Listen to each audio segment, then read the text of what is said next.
मग त्या केरळातल्या आर्यंबा असो, त्यांनी भगवान शंकरांना सांगितलं की प्रभू, बौद्ध मताचं खंडन करणारा आणि धर्माची प्रतिष्ठापना करणारा साक्षात तू माझ्या पोटी जन्माला यावा. तिच्या पोटी आचार्य शंकर जन्माला आले.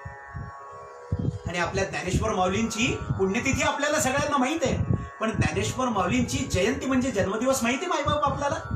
कोणता आहे तो? ज्ञानेश्वर माऊलींच्या जन्माची तिथी श्रावण वद्य अष्टमी आणि जन्माची वेळ मध्यरात्र आहे. उगाच नाही आमच्या संतांनी महाविष्णूचा अवतार सखा माझा ज्ञानेश्वर असं म्हणतो. संतांचं चरित्र बघा, ते आपल्या उपास्याशी किती तद्रूप झालेले असतात. समर्थ रामदासांचा जन्म कधीच आहे आपल्याला? दासनवमी माहिती, माघ वद्य नवमी ही समर्थांचा समाधी दिवस. समर्थांची जन्मतिथी काय? समर्थांची जन्मतिथी आहे चैत्र शुद्ध नवमी. चैत्र शुद्ध नवमीला दुपारी मध्यान्हकाली 12 वाजता तिकडे परमात्मा श्रीराम मंदिरामध्ये जन्माला येत होते आणि इकडे राणूबाई महाराष्ट्राला नवचैतन्य देणाऱ्या या बालनारायणाला जन्म देत होते. आराध्य आणि उपास्य, भक्त आणि भगवंत, साध्य आणि सिद्ध, प्राप्त आणि प्राप्तव्य याचा इतका सुंदर समसमा संयोग क्वचितच एखाद्या राष्ट्रामध्ये होत असतो. म्हणून आम्ही श्रेष्ठ आणि मोठे आहोत मायबाप.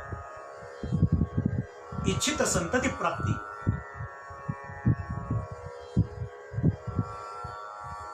हे तर त्या काळात उदाहरण झालं. 400 वर्षाच्या यवनांच्या कालरात्रीला निखंदून टाकणारा आणि देव, देश आणि धर्माची प्रतिष्ठापना करणारा एक महावीर माझ्या पोटी यावा.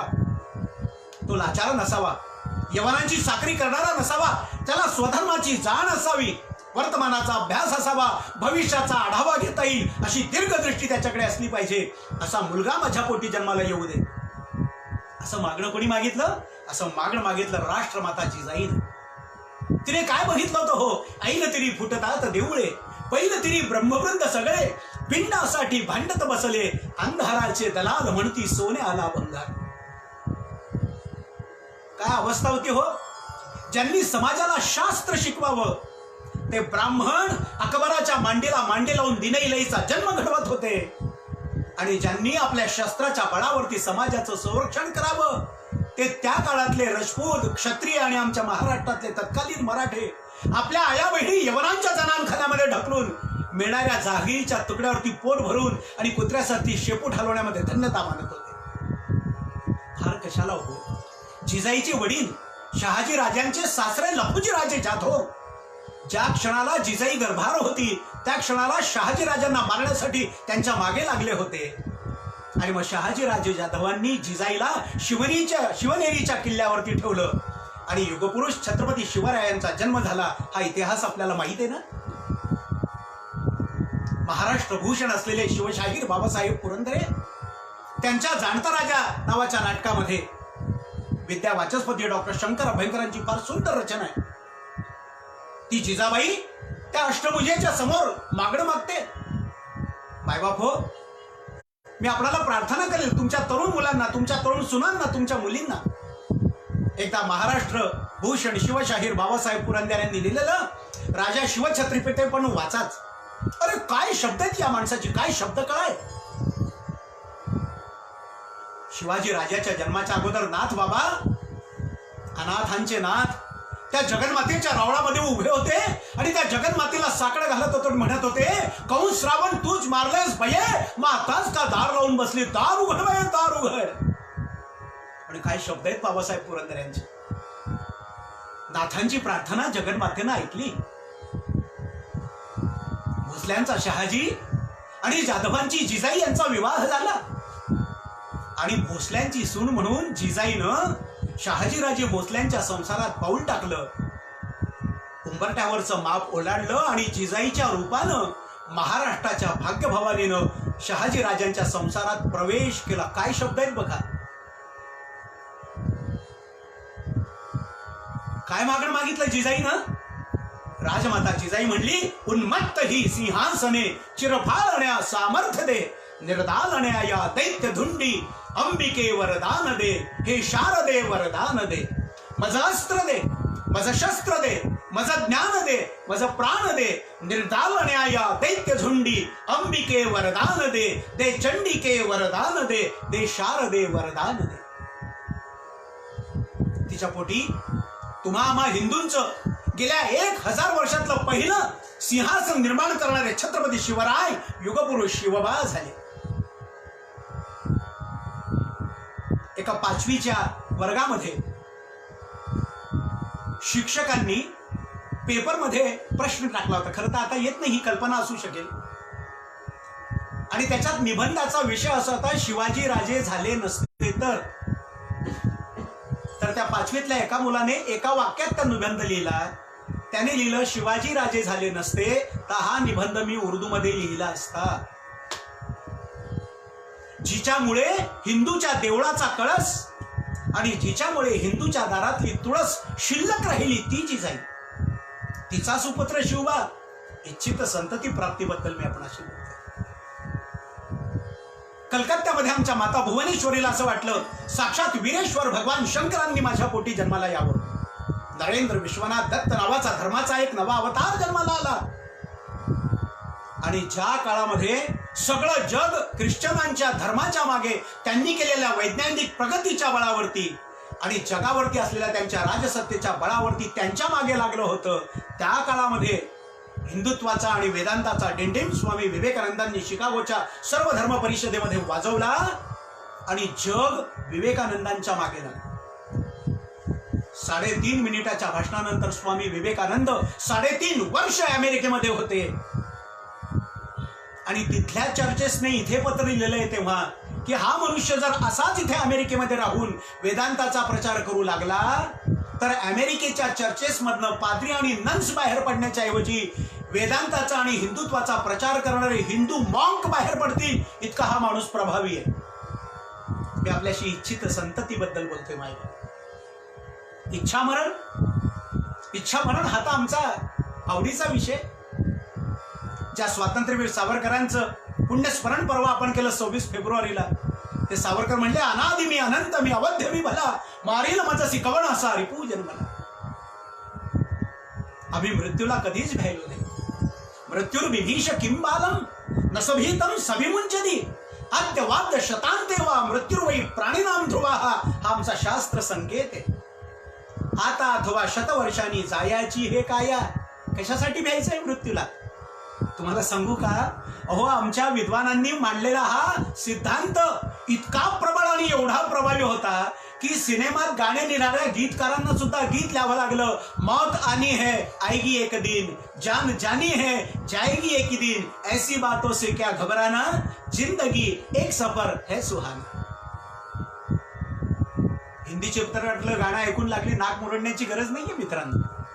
आनंदात इमानी भूतानी जायंते उपनिषदांचं सूत्र फक्त हिंदीत मांडलेलं आहे. हे इच्छामरण पितामह भीष्म इच्छामरणी होते. स्वातंत्र्यवीर सावरकर जन्मभर ज्यांनी पिस्तूल आणि बॉम्बचं राजकारण केलं आणि मृत्यू पुढे आणि ते मागे मृत्यूचा पाठलाग करत ते फिरत होते, मृत्यूला हुलकावणी देत होते, ते मृत्युंजय विनायकराव सावरकर दिनांक 1 फेब्रुवारीला त्यांनी प्रायोपवेशन सुरू केलं. आज मृत्यू त्यांच्याजवळ यायला तयार नव्हता. एकही शस्त्र हातात न घेता हा मृत्युंजयी महावीर त्या मृत्यूला कवटाळून खेचत होता. आणि शेवटी नाईलाजाने 26 फेब्रुवारीला मृत्यूला विनायकरावांना तात्यारावांना आपल्या मांडीवरती घ्यावं लागलं. मृत्यूला जिंकणारे महावीर या देशाने बघितले. नचिकेताची कथा आपल्याला माहित आहे. 3 दिवस यमाच्या घरी तो राहिला आणि त्याने मृत्यूचं गूढ ज्ञान आमच्यापर्यंत आणलं मायबाप. त्यामुळे इच्छामरण हा आमचा शाश्वत सनातन सिद्धांत आहे. मागल्या प्रवचनामध्ये मी ज्यांचा उल्लेख केला होता त्या अष्टांग आयुर्वेद महाविद्यालयाचे प्राचार्य परमपूजनीय अनंत महाराज दामोदर आठवले उर्फ नंतरच्या आयुष्यातले स्वामी वरदानंद भारती महाराज. आपण त्या ज्ञानेश्वरीच्या भाष्य वैशिष्ट्याच्या संदर्भात मी तुमच्याशी बोललो की नाही मला माहित नाही, पण वरदानंद भारतीजी एकदा असं म्हणले होते, माझं परम भाग्य मी त्यांच्या पायाशी बसून षडदर्शन समन्वय नावाचा विषय समजावून घेतला आहे. पूजनीय आप्पा तेव्हा असं म्हणले होते, अरे शंकराचार्यांनी जर ही ज्ञानेश्वरी वाचली असती तर ते म्हणले असते, हो मला हेच सांगायचं होतं, हे जर मला अगोदर सांगता आलं असतं तर मला भाष्य लिहिण्याची गरज होती. एवढा हा ग्रंथ मोठा आहे. ते परमपूजनीय वरदानंद भारती महाराज उत्तर काशीला गेले, ज्याला आपण व्हॅली ऑफ फ्लॉवर्स म्हणतो ना, आणि रोजच्या सारखं उपासना झाली होती, उपासना चालू होती. आणि एके दिवशी त्यांनी आपल्या सेवकांना सांगितलं, मी स्नान करून येतो, आता मी ध्यानाला बसणार आहे, 12 वाजेपर्यंत खोली उघडू नका. आणि 12 वाजेनंतर खोली उघडल्यानंतर मी जर देहात नसलो तर माझा देह अलकनंदेला विसर्जित करा. हा अलीकडचा इतिहास आहे मायबापू. स्वामी वरदानंद भारतींनी आपल्याला हवं त्या पद्धतीने आणि आपल्याला हवं त्या वेळेला आपले पंचप्राण महाप्राणामध्ये विसर्जित केले. हा आमच्या देशाचा इतिहास आहे. म्हणून पहिलं आमच्या भारतीयांचं वैशिष्ट्य आहे इच्छित संतती प्राप्ती, दुसरं वैशिष्ट्य आहे इच्छा मरण, आणि तिसरं वैशिष्ट्य आहे अक्षुण्ण गुरुशिष्य परंपरा. कशी हो आमची गुरुशिष्य परंपरा? नाथ संप्रदायाचा दंशो असा विषय मांडत असताना मी आपल्याशी बोललो होतो, आदिनाथ गुरु सकल सिद्धांचा मच्छिंद्र तयाचा मुख्य शिष्य. मच्छिंद्राने बोध गोरक्षासी केला, गोरक्ष निमाला गहिनी प्रती, गहिनी प्रसादे निवृत्ती दातार ज्ञानदेवा सार चोजविले. केवढी आमची परंपरा आहे गुरु परंपरा. आणि गंमत बघा, परस्परांशी मतभिन्नता ठेवणारे, परस्परांच्या मतांचं खंडन करणारे भारतातले सर्व संप्रदाय, कितीही मतभिन्नता असली तरी अंततोगत्वा आवडीचा विषय संन्यास आणि गुरुशिष्य परंपरा. म्हणून जैनांमध्ये गुरुशिष्य परंपरा आहे, लिंगायतांमध्ये गुरुशिष्य परंपरा आहे, महानुभावांमध्ये गुरुशिष्य परंपरा आहे, सिखांच्या मध्ये सिख संप्रदायच तर गुरुशिष्य परंपरेवरती जन्माला आला ना. पंच प्यारे जे सिख संप्रदायातले आहेत ना, त्याच्यातला एक ब्राह्मण आहे, एक न्हावी आहे, एक अन्य जमातीचा आहे. आणि आपल्या गुरुचे 5 प्यारे शिष्य, म्हणून गुरु आणि शिष्य, शिष्याचा अपरवंश झाला सिख. म्हणून गुरु गोविंद सिंगजी म्हणले, सकल जगत में खालसा पंथ गाजे, जगे धर्म हिंदू सकल भंड भाजे. ही अक्षुण्ण गुरुशिष्य परंपरा हे भारतीयांचं तिसरं वैशिष्ट्य. आणि ज्ञानेश्वर माऊली ज्या नाथ संप्रदायाचं प्रतिनिधित्व करतात ते, मी आपल्याशी बोललो की एकाने एकाला उपदेश करणे ही जी नाथ संप्रदायाची परंपरा होती, वॉटरटाईट कंपार्टमेंट ज्याला आपण इंग्रजीमध्ये म्हणतो तसं होतं.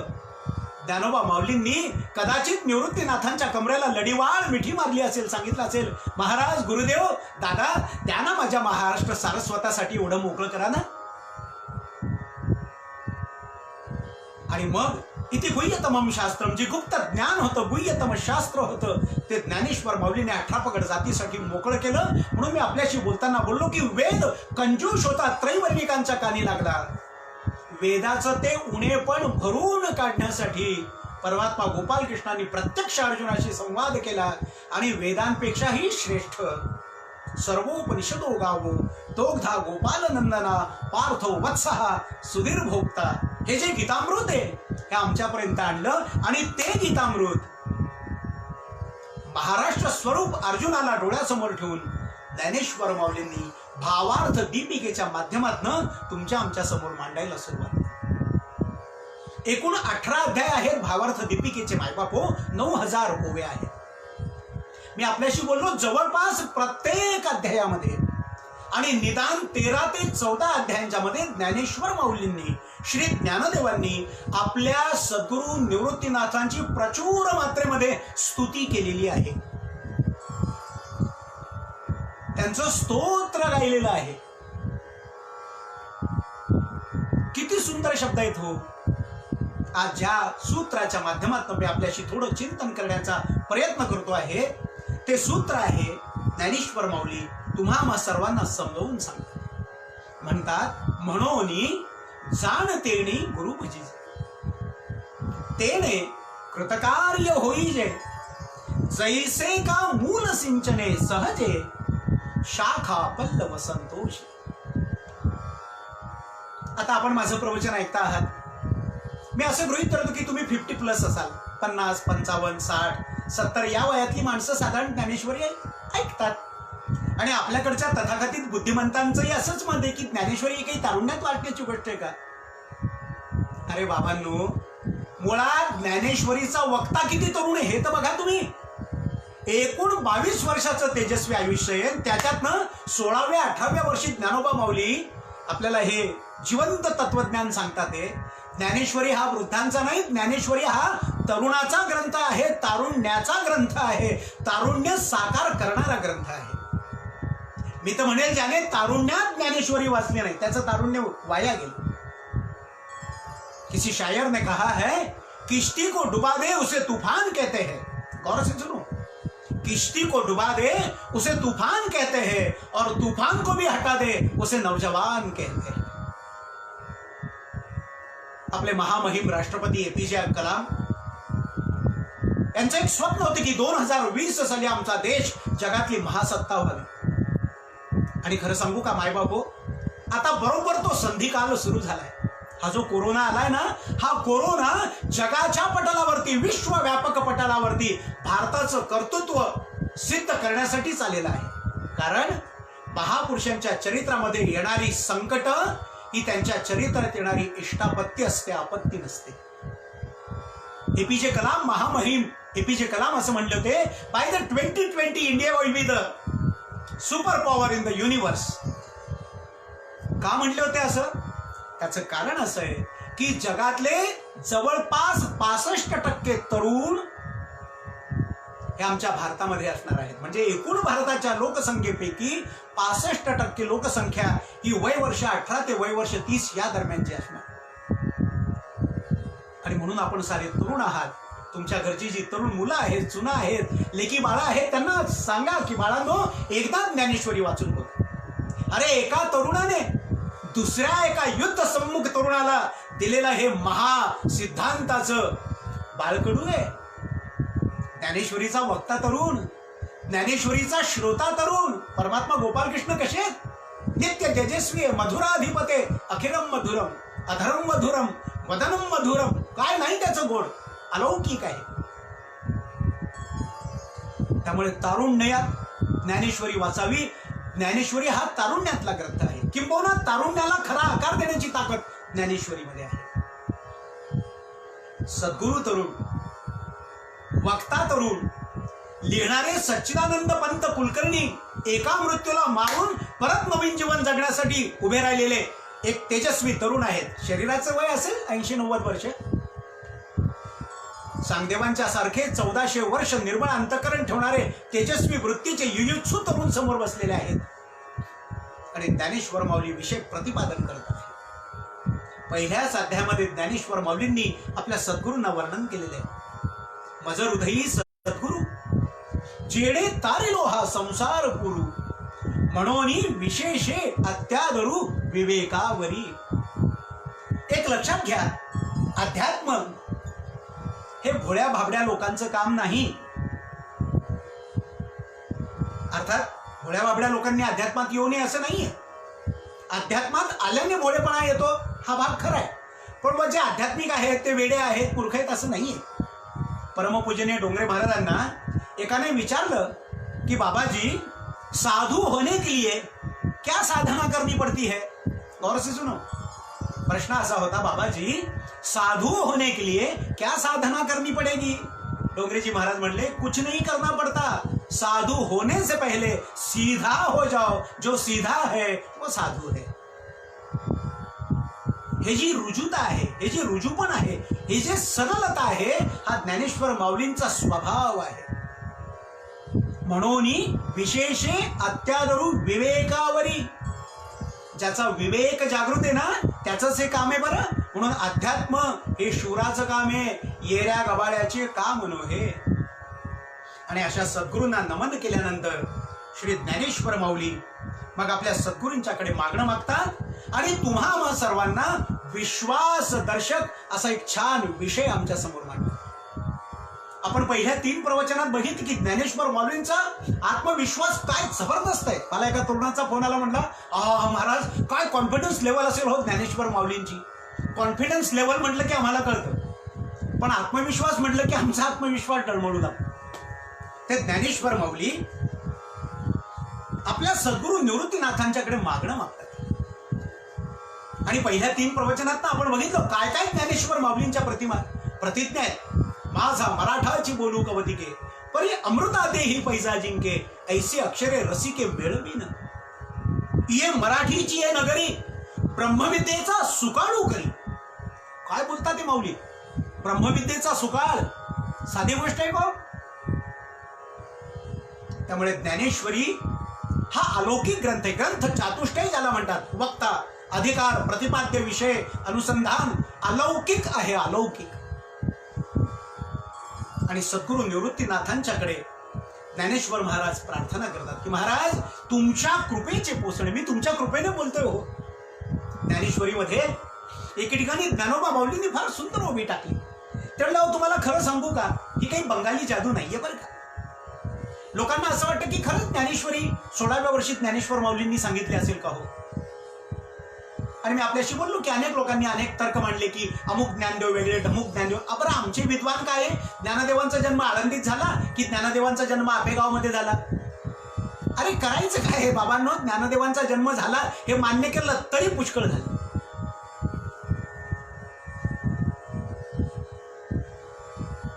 केवढा अलौकिक विषय म्हणतात माऊली. जो विवेकी आहे, ज्याला सारासार विचार आहे, ज्याला निश्चयात्मिका बुद्धी आहे, त्यानेच अध्यात्मात यावं आणि सद्गुरूंच्या पायी लागावं. आणि म्हणून तुम्हा मला सांगतात म्हणोनी. आता म्हणोनी हा शब्द आपण केव्हा वापरतो मित्रांनो? म्हणोनी म्हणजे म्हणून. समजा मार्क महिना, आता तर परीक्षा होणार नाहीये, ऍव्हरेज मार्क्स मिळणार आहेत म्हणे. ज्यांची परीक्षा घेता येणं शक्य ते सगळं आपण करणारच आहोत कोमट पाणी पिऊन. त्यामुळे बाकीचे काही विषय नाहीच आहे. पण म्हणून असं केव्हा म्हणतो? पेपरच्या आदल्या रात्री 2 वाजेपर्यंत पोरगा अभ्यास करतोय. बाबा गेले, काय रे बेटा काय करतोय? बाबा मला टेन्शन देऊ नका, माझा खूप सगळं कव्हर करायचं राहिलंय, मला अभ्यास करावा लागेल. मग बाप त्याला म्हणतात, बाबा म्हणून तुला सांगत होतो की एक रात्र जागत बसण्यापेक्षा रोज थोडा थोडा अभ्यास कर. म्हणून केलं असतं ना, अगोदर हे सगळं केलं असतं तर ही काळजी करावी लागली असते का? म्हणून तुला सांगत होतो. जेव्हा कोणी म्हणून हा शब्द वापरतो ना, तेव्हा त्याच्या मागे त्याची काहीतरी भूमिका असते, त्याचा पूर्व पक्ष असतो. तर इथे माऊलींचा पूर्व पक्ष काय आहे हे आपल्याला समजवून घ्यावं. काय म्हणाल्या माऊली? म्हणोनी जाणतेणी गुरु भजिजे. साधा सोपा सरळ अर्थ असा आहे म्हणोनी म्हणजे म्हणून. जाणतेणी याचा पहिला अर्थ असा आहे जाणत्या माणसाने. ज्याला असं वाटतं की मला थोडी बुद्धी आहे. आपण बाजारात गेलो तर आंबे निवडून घेतो की नाही? परवा मी फेसबुकवरती एक विनोद वाचला. एक गृहस्थ बाजारात गेले, आंबे घ्यायला गेले. आंबेवाल्याने आंबे दाखवले तर तो म्हणला मला अतिशय सुंदर आंबे घ्यायचे. म्हणून महाराज आमच्याकडचे आंबे फार सुंदर आहे. तर लागली त्याच्या सौभाग्य होती त्यांच्या बरोबर होत्या. म्हणले नाही आम्हाला सडके आंबे हवेत म्हणले. आता त्या आंबेवाल्याने विचार केला की त्याने चातुर्याने पाठीमध्ये 1, 2, 2, 4 आंबे असे मिक्स करून ठेवले. ते 10-12 आंब्याबरोबर एक सडका आंबा ते खपवूनच देतात. म्हणले तुम्हाला नक्की सडके आंबे हवेत? म्हणले हो अगदी आम्हाला टाकलेले आंबे हवेत. त्याने विचार केला अशी याला किंमत आली नाही, हे किंमत देणार. म्हणून त्याने निवडून पाठीतनं ते सगळे सडके आंबे बाजूला काढले आणि मग काही किंमत सांगितली. म्हणले घ्या आता. ती बाई म्हणली नको आता हे राहू द्या, आम्हाला याच्यातनं चांगले आंबे द्या. हा जसा व्यवहारातला सारासार विवेक आहे. चांगलं काय, वाईट काय, आपलं काय, परक काय, जवळचं काय, दूरचं काय, स्वस्त काय, महाग काय आपल्याला कळतं ना. अनेक घरामध्ये तुम्हालाही हा अनुभव असेल, प्रापंचिक आहात तुम्ही. आपल्या घरातल्या प्रत्येकाला हा अनुभव आहे. काय? ये घर घर की कहाणी है, घर घर लागेपर्यंतची कहाणी आहे. आमच्या एका मित्राच्या सौभाग्य होती. नेहमी आमच्या मित्राला टोचून मध्ये तुम्हाला चांगलं कळत नाही, तुम्हाला वाईट कळत नाही, तुम्हाला आपलं कळत नाही, तुम्हाला दूरचं कळत नाही, तुम्हाला स्वस्त कळत नाही, तुम्हाला महाग कळत नाही. लोक जवळ आणतील, तुम्ही दूरनं आणाल. लोक स्वस्तात आणतील, तुम्ही महागात आणाल. लोक सुंदर आणतील, तुम्ही भेळ. तुम्हाला चांगल्या वाईटाची पारख नाही. बरं बिचारा आदतचे मजबूर सगळं ऐकावं लागायचं. पण एक दिवस त्याच्या लक्षात आलं आणि त्याने सौभाग्यवतीला सांगितलं अगं तू म्हणते ते खरंय. बरं तू म्हणते ते खरंय, मला चांगल्या वाईटाची पारख नाही, मला आपल्या तुपल्याची पारख नाही, मला जवळचं दूरचं कळतं. तुला मात्र सगळं कळतं. चांगलं काय तुला कळतं, उत्तम काय तुला कळतं, दर्जेदार काय तुला कळतं, आपल्या हिताचं काय हे तुला कळतं. आता बघ ना म्हणले आपलं लग्न ठरलं, मी तुला पसंत केलं का? मला चांगल्याची पारख नाही. पण तुझं कसं, तू चोखंद सगळ्या चांगल्या गोष्टी निवडणार, उत्तम निवडणार. तू मला निवडलंस, मी तुला निवडलं का? कारण तुला उत्तमाची पारख आहे. म्हणून हे म्हणून जेव्हा समोरचा माणूस म्हणतो तेव्हा त्याच्या मागे काही पूर्वपक्ष आहे, पूर्वपीठ आहे. माऊली सांगतात म्हणून जाणतेणी गुरु भजिजे. मूर्खांचं काम नाहीच आहे हो. 1.25 रुपया दिला बाई म्या गुरु केला. समर्थ रामदास म्हणतात शिष्याचं न लावती साधन, न करविती इंद्रिय दमन, ऐसे गुरु अडक्यास तीन, मिळाले तरी ते त्याजावे. काय किती स्पष्ट बोलतात. ज्ञानेश्वर माऊलींची ओवी म्हणजे बालकाला आईनं गायलेली जणू की भूपाली आहे, तर समर्थांची ओवी म्हणजे बापाने मुलाच्या कानफटात वाजवलेला षटकारच आहे. समर्थ खणखणीत बोलतात. कोणी गुरूंचं स्तवन करावं, तर माऊली असं म्हणल्या, म्हणून जाणतेणी गुरु भजीजे. जो जाणताय, ज्याला कळतं माझं चांगलं काय आहे, माझं वाईट काय आहे, माझं हित कशात आहे, माझं लौकिक स्वार्थ कशात आहे, माझं पारलौकिक हित कशात आहे, आधी दैविक म्हणजे काय, आधी भौतिक म्हणजे काय, आध्यात्मिक म्हणजे काय, ते मी कसं पत्रात पाडू शकेल, हे ज्याला कळतं अशा जाणत्याने. म्हणून जाणतेणी गुरु भजीजे, गुरुचं भजन करावं. आता दुर्दैवाने भजन या शब्दाकडे बघण्याची आमची वृत्ती अतिशय हीन झालेली आहे. भजीजे म्हणजे गुरु महाराजांचं भजन करायचं का, गुरु महाराज गुरु जय जय परब्रह्म सद्गुरु, दिवसभर हे करत राहिले.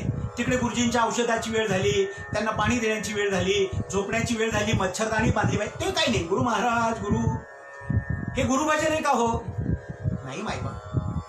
मुळामध्ये भजन या शब्दामध्ये भज हा शब्द आहे. भज हा संस्कृतातला शब्द आहे. भज हा धातू आहे. संस्कृत व्याकरणामध्ये आत्मनेपदी, परस्मैपदी आणि उभयपदी असे 3 धातू आहेत. त्याच्यातला भज हा आत्मनेपदी धातू आहे. हा स्वतःसाठी आहे. भज म्हणजे, भज या शब्दाचा अर्थ काय दिलेला आहे? भज सेवायाम, सद्गुरूंची सेवा करणे म्हणजे भजन. आता कल्पना करा बरं, रोज माळा ओढणारे आपल्या सद्गुरूंची, बरं सेवा म्हणजे त्यांचे पायच दाबले पाहिजे का? आचार्योपासनम नावाच्या पदावरती भाष्य करताना, आचार्योपासनेवरती भाष्य करताना माऊलींनी फार सुंदर चिंतन मांडलंय. आपण त्याचा आढावा घेणार आहोत. पण मग भजन म्हणजे काय? आता बघा, माऊली हे लिहितात, त्याच्यानंतर 400 वर्षानंतर समर्थ रामदास लिहितात. मी आपल्याशी समर्थांचा सामर्थ्य योग हा विषय बोलणार आहे.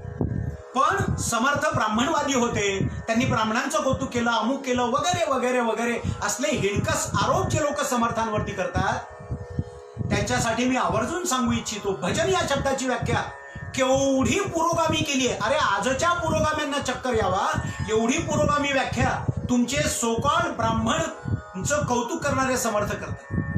काय म्हणले समर्थ? कोणी भेटो एक नर, धेड महार चांभार, हे त्या काळातले शब्द आहेत बरं, ते तसेच म्हणून मी आता बोलतोय, माझा काही संबंध नाही. समर्थ म्हणतात, कोणी भेटो एक नर, धेड महार चांभार, राखावे तयाचे अंतर, अंतर म्हणजे हृदय, राखावे तयाचे अंतर, या नाम भजन म्हणजे दुसऱ्याचं हृदय जिंकून घेणे, अशी प्रिय कृती सेवेतून करणे म्हणजे भजन. हा समर्थांचा अर्थ किती स्पष्ट आहे बघा भज या शब्दाबद्दल. भज सेवायाम, भज हा आत्मनेपदी धातू आहे. त्यामुळे आपण स्वतः सुरुवात करायची, दुसऱ्याकडनं अपेक्षा नाही करायची. पण गंमत कसं असतं माहिती का?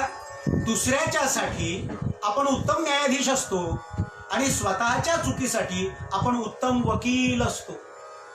इथे ज्ञानेश्वर माऊली आपल्याला सांगतात, म्हणून जाणतेणी गुरु भजीजे. म्हणून जाणत्या माणसाने, ज्याला विवेक आहे, ज्याला आत्मानात्म विवेक आहे, ज्याला सारासार विचार कळतो, अशा माणसाने गुरूंचं भजन करावं म्हणजे सेवा करावी. भज सेवायाम या अर्थाने. तेने कृतकार्य होईजे. का भजन करायचं? जीवनामध्ये कृतकृत्य व्हायचं असेल तर, जीवनामध्ये जॉब सॅटिस्फॅक्शन मिळवायची असेल तर, जीवन यशस्वी झालं असं म्हणायचं असेल तर, तेने गुरुभजनी लागावे. ज्ञानोबा माऊली आपल्याला सांगतात, म्हणून जाणतेणे गुरुभजीजे, तेने कृतकार्य होईजे. आपण कृतकृत्य हा शब्द वापरतो, कृतकार्य होईजे. आणि कसं कृतकार्य व्हायचं? तर जैसे का मूल सिंचने सहजे, शाखा पल्लव संतोषिती. ओवीच्या दुसऱ्या उत्तरार्धामध्ये, दुसऱ्या ओवीच्या उत्तरार्धात ज्ञानेश्वर माऊलीने एका दृष्टांताची बहार केलेली आहे. एक झाड वाढू लागलं, फुलं सुकू लागली, फळं रसदार निघत नव्हती. आणि मग विचार केला काय केलं पाहिजे. तर त्या मालकाचा मुलगा हा BSc ॲग्रिकल्चर गोल्ड मेडलिस्ट होता. त्याने फळांकडे बघितलं, अरे फळाला कीड लागली आहे, म्हणले तिथे आपल्याला स्प्रे मारावं लागेल. पानं करपतात म्हणले तिथे हे करावं लागेल. तो त्याच्या पद्धतीने प्रयोग करू लागला, तरी झाड दिवसेंदिवस वाढतच होतं. शेवटी एके दिवशी त्याच्या अशिक्षित आजोबाने त्याला सांगितलं, बाळा रे, तुला जो काही आहे ना तो तिथे फळावर करू नकोस, फुलावर करू नकोस, पानावर करू नकोस, खोडावर करू नकोस. ते तिथपर्यंत पोचावं असं वाटत असेल ना, तर निसर्गाने इझी सलाईन तुला अवेलेबल करून दिलंय. तू हे तुझं सगळं औषधोपचार पद्धती त्या झाडाच्या मुळावर कर, की बरोबर त्या फळाला पोचेल.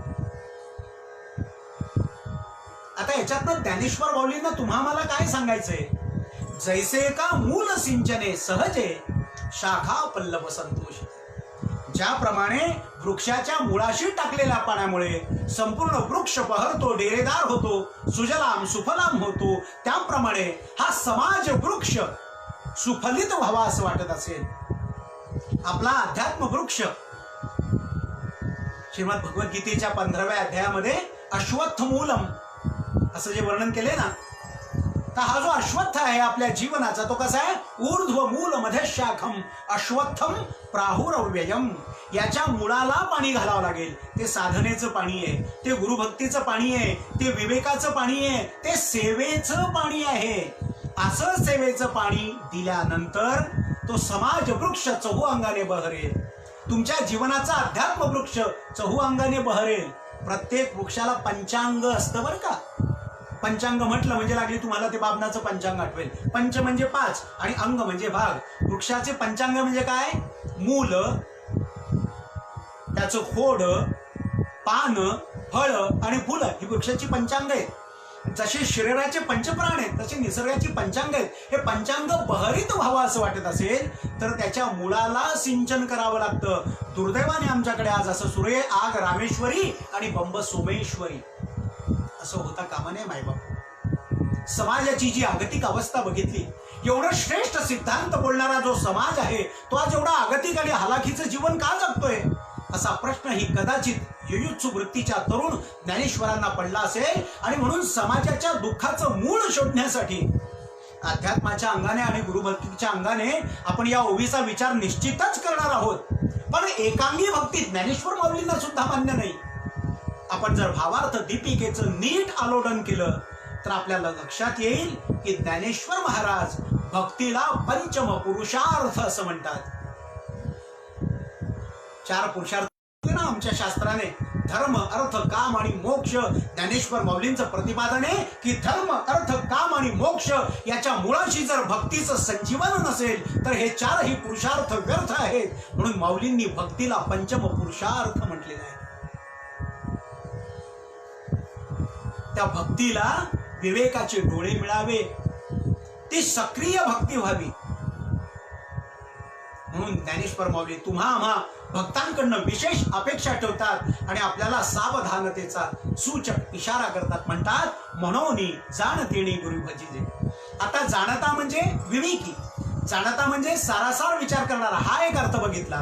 त्याचा दुसराही अर्थ मला असं वाटतो की मनोनी जाणतेणी गुरु भजिजे. बाबांनो, गुरुचं भजन करणार असाल, कोणाला सद्गुरू म्हणून स्वीकारणार असाल, माझं तर मत सांगू का मायबापू, शक्यतो देहातल्या व्यक्तीला सद्गुरू म्हणून स्वीकारूच नाही. कारण देह आला की त्याचे जसे गुण आहेत तसे त्याचे दोष आहेत.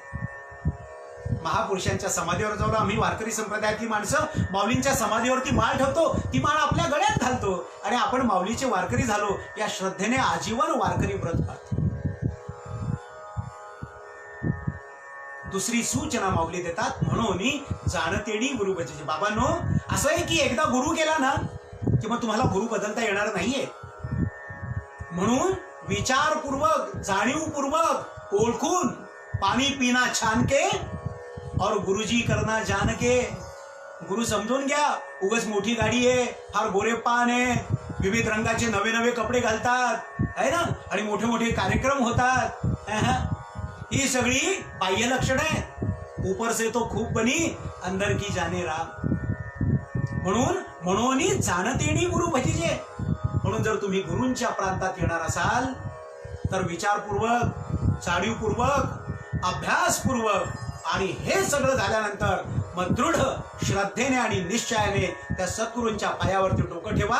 आणि जसं तो अर्जुन भगवंताला म्हणला शिष्यस्ते हम शादिमान त्वं प्रपन्नम, तसं आपणही ज्ञानेश्वर माऊलींच्या चरणावरती नतमस्तक होऊन त्यांना म्हणूया, महाराज आम्ही तुमच्या चरणावरती नतमस्तक झालेलो आहोत. तुम्ही जसं निवृत्तीनाथांच्याकडनं लढिवाळपणाने हे जीवन संजीवन शाश्वत संजीवन जसं मिळवलं तसं संजीवन आम्हाला मिळवून द्या. आणि आमचं सामाजिक जीवन, आमचं जीवन वैश्विक फुलून यावं. जैसे का मूल सिंचने सहजे संतोषती.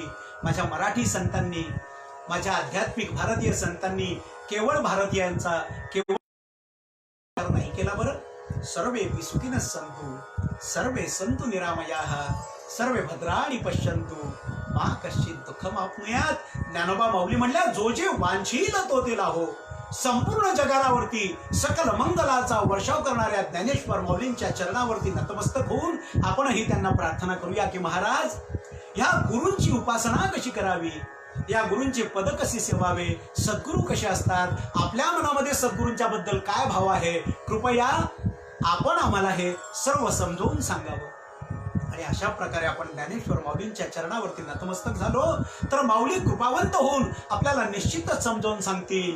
ते काय बोलतात ते हे ऐकण्यासाठी बरोबर 15 दिवसांनी म्हणजे दिनांक 15 जून सोमवार संध्याकाळी 6 वाजता याच फेसबुक पेजवरती आपण सत्र क्रमांक 5 मधला सुखसाद करणार आहोत.